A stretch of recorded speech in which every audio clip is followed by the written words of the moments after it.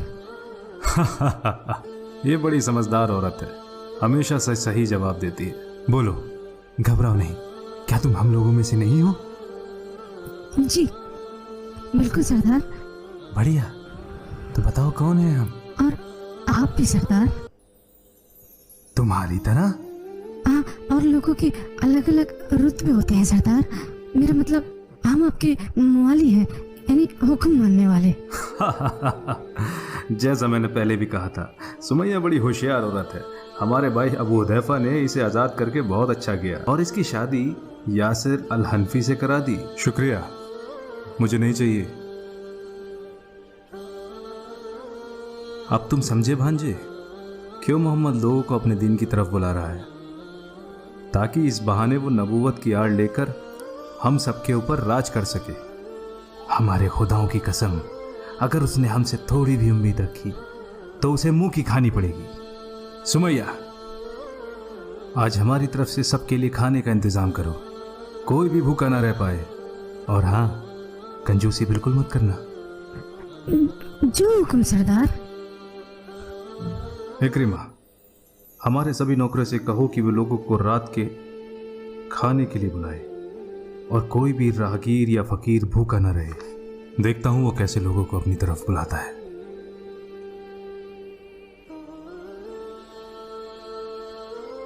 नबी के मिशन के 3 साल बाद। कैसी हो तुम? तुम औरतों में क्या कर रहे हो? अब तुम जवान हो गए हो।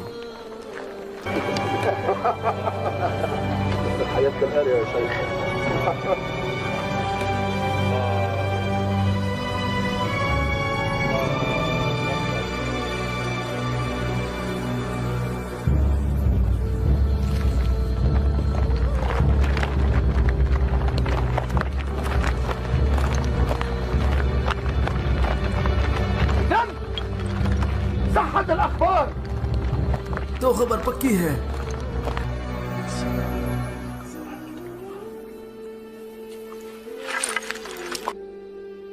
तो तुम लोग ऐसे इबादत करते हो? हमें पता चला था कि मोहम्मद ने हमारा दीन छोड़कर खुद का दीन अपना लिया है। जो मैंने अपने कानों से सुना था, आज अपने सामने देख रहा हूं।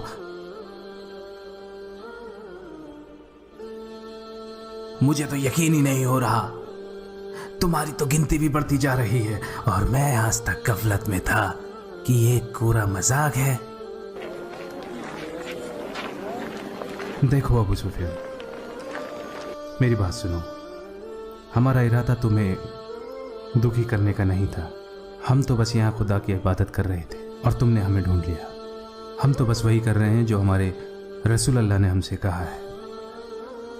रसूल अल्लाह, ये बस एक खुदा की मर्जी थी जो तुमने हमें यहाँ देखा। और अब मेरी मानो तो हमें अपना काम करने दो और तुम अपना काम करो। हम तुमसे नहीं पूछेंगे कि तुम क्या कर रहे हो और तुम हमसे ना पूछो कि हम क्या करते हैं। वाह वाह, इससे बुरा और क्या हो सकता है। अब्दुल्ला इब्ने मसूद, वल्द इब्ने उम्मे अब्द, तू तो भेड़े चलाता है। उकबा इब्ने अबी मुवैद की तो कुरैश के सरदार से जबान दराजी करेगा। अपनी औकात भूल गया। तुम हमसे मत पूछो हम क्या करते हैं और हम तुमसे नहीं पूछेंगे कि तुम हम क्या करते हो। तेरी ये मजाक। और तुम साथ, तुम भी इन नीच लोगों का साथ दे रहे हो। तुम भी तो हम कुरैश के ज़ोहरा कबीले में से हो। तुम्हारा क्यों दिमाग खराब हो गया है? ये सब मुझसे बेहतर है। हमें तो ऐसा लगता है कि तुम इनसे ज्यादा के गुजरे हो। जब तक हम तुम्हें तुम्हारी गलतियों का सबक न सिखाते तब तक तुम्हें छोड़ेंगे नहीं। मारो इन्हें, मारो इन्हें।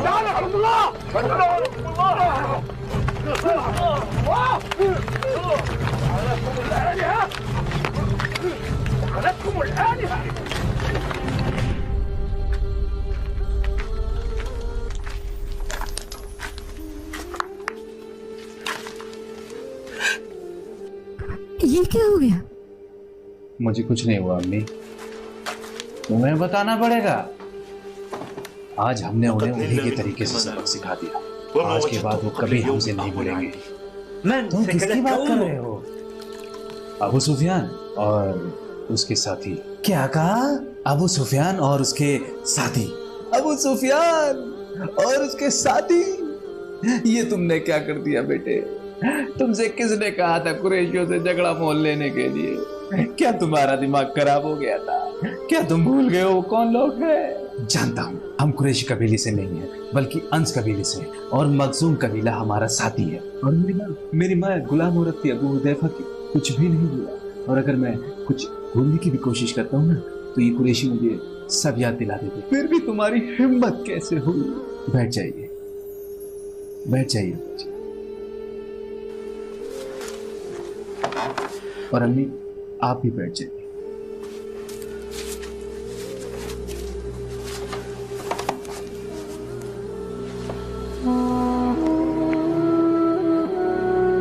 अऊज़ु बिल्लाहि मिनश शैतानिर रजीम।